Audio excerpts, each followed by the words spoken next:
Alors dans cette deuxième vidéo sur les sons, on va parler de leurs caractéristiques.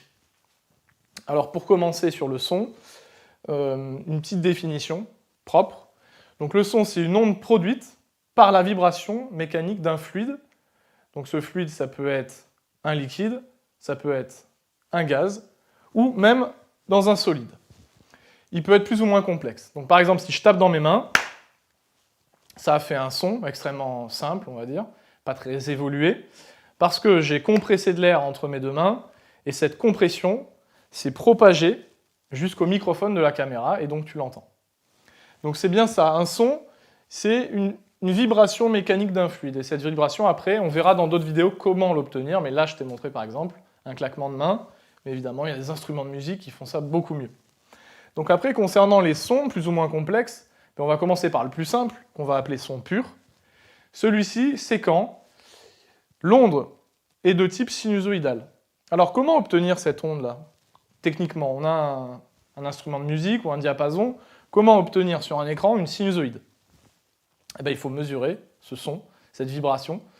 Et pour cela, on utilise un microphone. Donc le microphone, on le reverra plus tard, lui, ce qu'il mesure, en fait, c'est la pression de l'onde sonore. Donc ce microphone, on le relie à un oscilloscope, et ensuite on regarde sur l'écran de l'oscilloscope l'évolution au fur et à mesure du temps de la pression au niveau du microphone.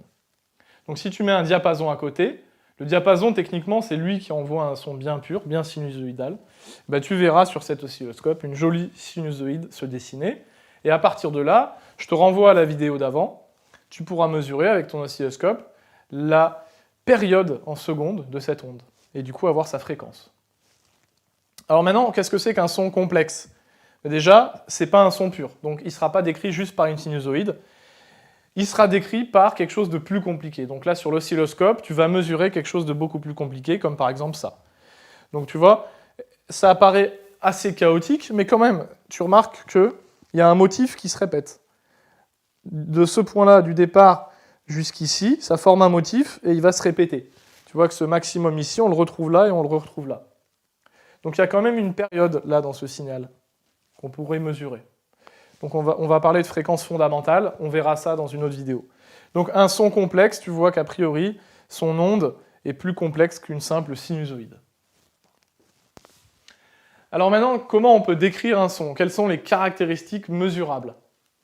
Pour faire simple, on va utiliser un son pur. Donc on va tout faire avec des sons de type sinusoïde. Alors, petite à l'intensité. Quelle est la différence entre là, quand je parle tout doucement, ou quand je parle plus fort? Qu'est-ce qui fait cette différence d'intensité?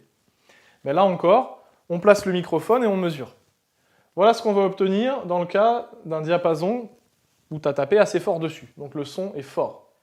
Et voilà, pour le même diapason, ce que tu vas obtenir si tu tapes moins fort dessus. Donc quelle est la différence? C'est assez clair, c'est l'amplitude. C'est-à-dire la différence entre la valeur maximale ici et la valeur minimale. Ça, c'est l'amplitude. L'amplitude est plus grande dans le son fort que dans le cas du son faible. D'où cette phrase, l'intensité d'un son est liée à l'amplitude de l'onde sonore. Deuxième caractéristique, la hauteur. Donc ça, c'est la différence entre deux notes, entre une note grave comme ça et une note très aiguë, que je vais pas forcément faire. Donc ça, c'est l'équivalent aux notes. Les notes de la gamme, ce qui est leur différence, c'est justement la hauteur. Alors voilà ici, si tu prends toujours un microphone, que tu le places devant un diapason qui joue une note grave, donc ça va te donner ce genre de courbe, et ici, si tu le places devant un autre diapason qui lui va jouer une note beaucoup plus aiguë, voilà ce que tu vas obtenir.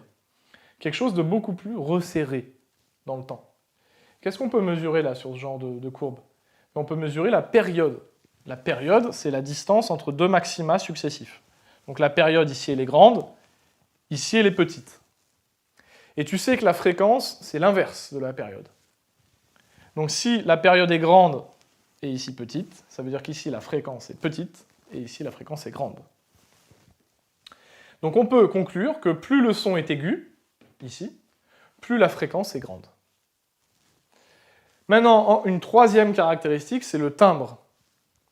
Donc là, ça va être le cas où on a deux sources qui ont la même fréquence et la même amplitude. Donc c'est-à-dire qu'en gros, elles ont la même intensité sonore, elles ont la même hauteur, on va dire, Et alors, où se fait la différence, tu vas me dire? Eh bien, je te propose de regarder ces deux courbes-là. C'est qu'en fait, la forme de l'onde ne va pas être la même. Ici, par exemple, c'est un son pur, tu vois, décrit par une sinusoïde. L'inverse de la période est de 440 Hz, et tu vas l'écouter tout à l'heure. Et en regard de ça, voici une autre onde qui, elle aussi, a une fréquence de 440 Hz, c'est-à-dire la distance entre deux maxima, ici aussi, est la même que ici. Donc ces deux ondes ont la même fréquence. Mais tu vois qu'il y en a une qui est une sinusoïde, et l'autre, on appelle ça une fonction carrée.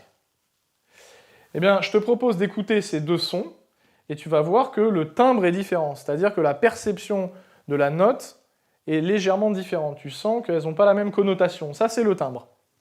Donc d'abord, je te fais écouter l'onde sinusoïdale, et maintenant, l'onde carrée. Donc tu vois que tu as l'impression qu'effectivement, elles ont à peu près la même hauteur, elles ont à peu près la même intensité sonore, mais qu'il y a une différence. Cette différence, c'est le timbre.